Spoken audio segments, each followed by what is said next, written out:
goggles. This is Chester. Oh, and a pretty little blonde? At 95 years old, he's at the club.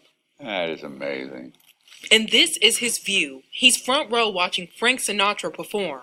The ability to turn and face the pen is why he's doing his solo in the piece. His virtual reality goggles are provided by a company called Mind VR.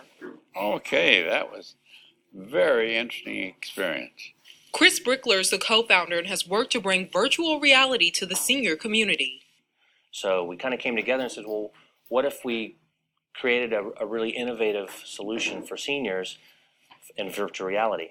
Their program is now in 6 retirement communities around the country, and so far the feedback has been good. Good to be away from all the mechanical and the daily things that you're into, like a vacation.